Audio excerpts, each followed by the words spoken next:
Welcome to 3D Politics, kind of live, kind of not. Tonight we got a special program for you. And yes, it's the quarantine show. We're going to be going out to the studio of Tom McKay's Radio Free 3D Politics Live, and but he's actually recorded it. And why did he do a radio show? We need to start a special fund to get Tom's flip phone replaced. That Motorola Razr 3 just ain't going to cut it anymore, Tom. We need to see your mug once in a while. Anyway, so Tom's got a great show for us tonight. He's going to be talking about a number of things. Joy Hoffmeister is one of his topics tonight. You're going to love that. We're going to hear from David Oldham, what's going on with him. D'Ambroso might even check in here. We'll see what we get. And so we've got a few things going on tonight. Look, there's a lot going on. Oldham wants to talk about the age of the dictator and the snake handler, because they're both popping up and they're both accusing each other of being one or the other. But basically, preachers are getting arrested. We've got quarantines being ignored. We've got people being put at risk unnecessarily. And on top of that, did you get your government check yet? Your bailout money? No, neither did I. They say now it's going to take 3 weeks. Thank God for government, right?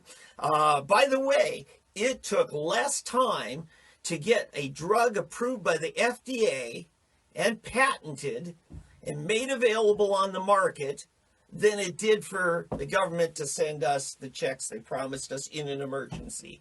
Okay, so anyway, we've got those things going on. You enjoy Tom McCann's radio show tonight, Radio Free 3D, and you're going to see it there right on our Facebook page for 3D Politics Live.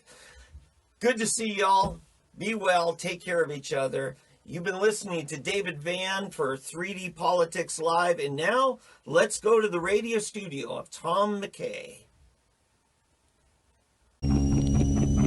Stay tuned for Radio Free 3D. And Tommy, you are on the air.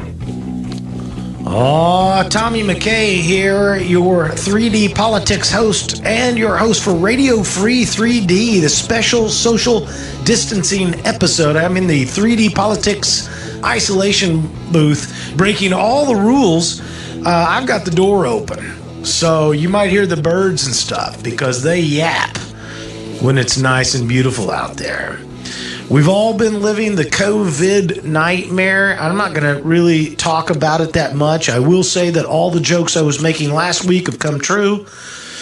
You got to wonder, we created a brand new society in like 10 days where now people are determined to be essential or non-essential based on a state government concept. And you're going to be free to travel or not based on whether you're, essential. And so we have entered an entirely new realm where we do not control our own bodies. I'm amazed that the feminists are not going wild and not being able to my body, my choice. They prefer to bend over for the government and make sure that they stay at home. You got to ask yourself, at what point does your work become viable and essential? Is it at conception when they conceived of your job?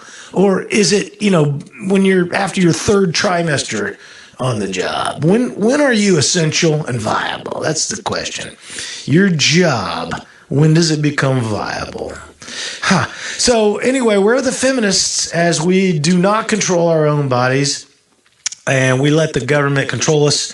But I've got 4 things I'm trying to get to today. The Oklahoma City Feed-A-Rama, the Joy Hoffmeister Oklahoma Chainsaw Manicure, the Tyranny Vector Advance, and of course the Drinking from the Poison Well, a simple story. Very quickly, 12 days ago, a story from the Oklahoman, Nuria Martinez Keel, headline Coronavirus in Oklahoma. How the teacher walkout gave OKC schools a blueprint for COVID-19 plans. What you're seeing right now in Oklahoma City is that Sean McDaniel has been given dictatorial control over the public schools. In fact, Chairwoman Paula Lewis read a statement on behalf of the board members there. On the 17th of this month, they had an emergency meeting where they approved Dr. McDaniel for these dictatorial powers. As she said, while we would not expect Dr. McDaniel to seek prior board approval to make decisions regarding COVID-19, this board does expect frequent communication on those decisions. So she's really laying down the law there that they got to get told what he's doing, but they're certainly not going to have him seek approval from the board. And why would they? His plan was put in place back during the 2018 teacher walkout, according to his own words. They shut down the schools for an extended period of time when they should have been, according to law, open.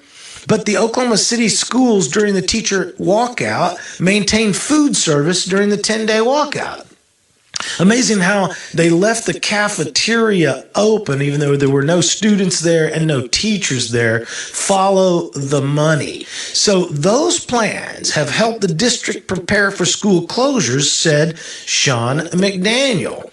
Now, he says, we've been working on this plan since the walkout. He's talking about the COVID-19 plan where they are also closing down the schools but leaving the cafeteria open. I wonder why they would leave the cafeteria open. Could it be that money flows in through the cafeteria door? He says, we've been working on this plan today since the walkout in 2018. So we have frameworks in place.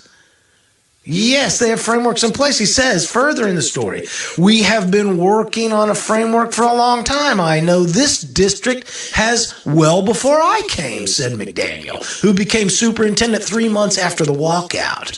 So we have pieces in place, he says. Now, why would I be upset?